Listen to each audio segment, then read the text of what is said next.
बिहार में प्रचार करते हुए एक चुनावी रैली में राहुल गांधी ने कल क्या कहा? आर्मी को लेकर कल उन्होंने सेना को ले आया बीच में, आर्मी, इंडियन आर्मी, और उन्होंने कहा भारतीय, वो क्या आरोप लगाते हैं कि भारत की सिविल सर्विस में, ब्यूरोक्रेसी में, जुडिशरी में, मीडिया में 10% लोग पूरे तंत्र को चला रहे हैं। सीधे सीधे शब्दों में 10% अगड़ी जातियां, फॉरवर्ड कास्ट, ब्राह्मण, राजपूत, बनिया, कायस्थ, वॉटेवर, जहां पर जो भी फॉरवर्ड होता है, ये लोग देश चलाते हैं। बाकी 90% अल्पसंख्यक, पिछड़े, अति पिछड़े, दलित, ये भारत को चलाने वाले सिस्टम में इनकी कहीं भागीदारी नहीं है। ये उनका आज का नहीं, पुराना आरोप है। फिर उन्होंने कहा 500 सबसे बड़ी कंपनियों की लिस्ट निकाल लीजिए और बता दीजिए इसका कौन सा सीईओ, एमडी दलित समुदाय से आता है।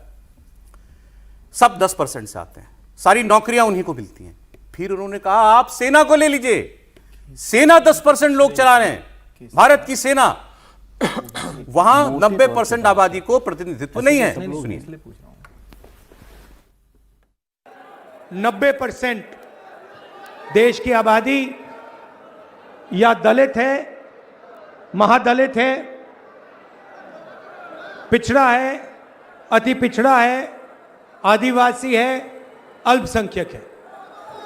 90% लोग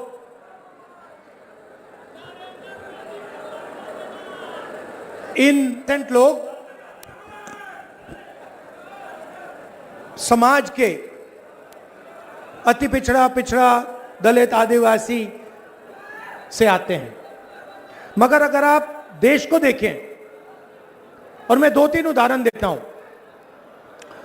अगर आप हिंदुस्तान के सबसे बड़ी कंपनियों को देखें, कॉर्पोरेट इंडिया को देखें, अदानी, अंबानी जैसी कंपनियां जो हैं, 500 सबसे बड़ी कंपनी की आप लिस्ट निकालिए, और इसमें पिछड़ा, अति पिछड़ा, दलित, महादलित, अल्पसंख्यक, आदिवासी को ढूंढ के निकाल दीजिए, आपको कोई नहीं मिलेगा,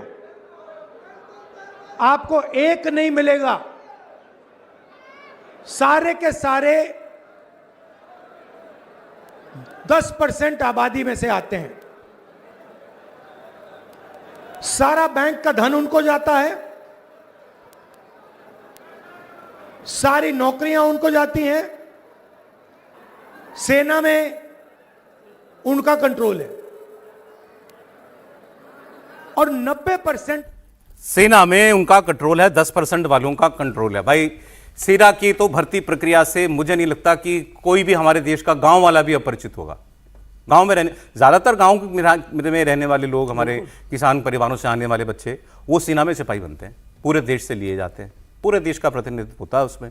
आप हमारी जो रेजिमेंट हैं या जो कंपनियां जिस नाम की होती हैं, उनको ही उठा के देख लीजिएगा, रेजिमेंट है तो कोई अहीर रेजिमेंट है, कोई राजपूताना रेजिमेंट नहीं है, नहीं रेजिमेंट को अब मांगा जा रहा है, मैं कह रहा हूँ चले ठीक है, लेकिन बहुत सारी है ना, जातियों के नाम पे है ना। इसमें एक जाट रेजिमेंट तो है, जाट तो है, जाट कहीं भी फॉरवर्ड है, बिल्कुल, जाट कहीं भी फॉरवर्ड माना जाता है, ओबीसी माना जाता है ना जाट, तो जाट तो है नहीं। इतना ही नहीं है, यही लोग कहते थे एक समय में, और बड़ा दुखद है ये सब बात करना, कि देखिए देश के लिए मरने वाले सैनिक जो हैं उनमें 90% तो वही लोग हैं, और आज ये कह रहे हैं कि वही 90% नहीं 10% कमांड करते हैं। बात को ट्विस्ट कर रहे हैं सर, तो वो ये नहीं कह रहे कि सेना में 90, नहीं, मैं थोड़ा सा क्लियर कर दूं आपको, आप उसको करेक्ट कर दीजिएगा।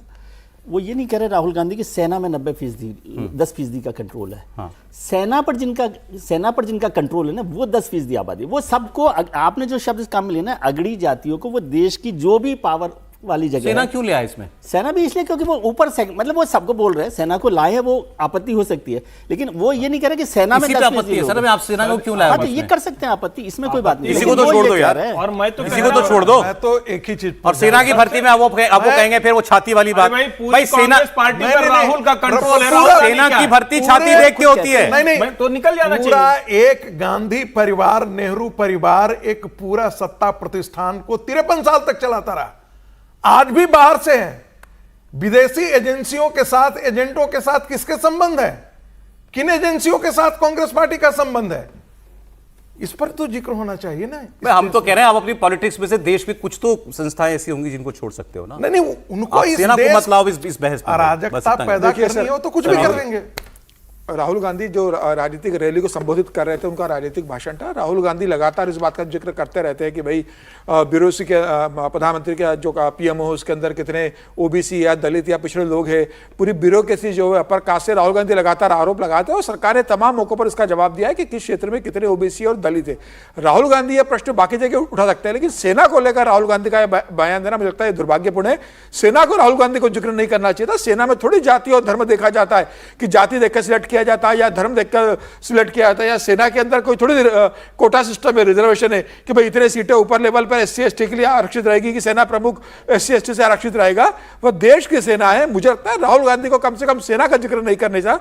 आपको भारतीय जनता पार्टी व केंद्र सरकार पर आरोप लगाना है तो आप कहो कि ब्यूरोक्रेसी में यह स्थिति है कि पार्टी के अंदर आप भारतीय जनता पार्टी ने हमने कितना आरक्षण दिया है, आप उस चीजों का जिक्र कर सकते हैं। लेकिन और सर वहां पर आरक्षण सिस्टम लागू है ना, तो आप उसका जिक्र करो कि भाई आरक्षण आप लागू है, लेकिन आप आरक्षण या तो नहीं राहुल दे रहे गांधी हो। सेना में भी इतनी आरक्षण सीटें चाहते हैं। खाली- बिल्कुल, तो ये बहुत गलत बात है ना। अगर आप सेना को इस तरीके से आरक्षण की से बांटने की कोशिश कर रहे हो और आप ये संकेत दे रहे हो कि भाई हम अगर सत्ता में आएंगे तो सेना में भी हम कोटा सिस्टम लेकर आएंगे, हम देखकर बनाएंगे कि कौन एससी एसटी आदिवासी से आता है जिसको हम सेना प्रमुख बना सके। मुझे लग रहा है ये बहुत बड़ी राहुल गांधी की एक गलती है। जो बात प्रोफेसर साहब ने याद दिला दी, कल ही शशि थरूर ने कहा है ना आर्टिकल लिख के कि देश में परिवारवाद की जगह मेरिटोक्रेसी होनी चाहिए। कांग्रेस पार्टी में ऊपर वैकेंसी आएगी कभी? कोई मेरिट से ऊपर कांग्रेस का अध्यक्ष टॉप बॉस बन पाएगा क्या? अरे इसका भी एक कोई ही जवाब देगा? परिवार के अंदर माँ, जी, चल। बेटी, बेटा, ये सवाल कौन, कोई तीनों उनकी पार्टी के सांसद सांसद ने बना हुआ उठाया है। है सवाल।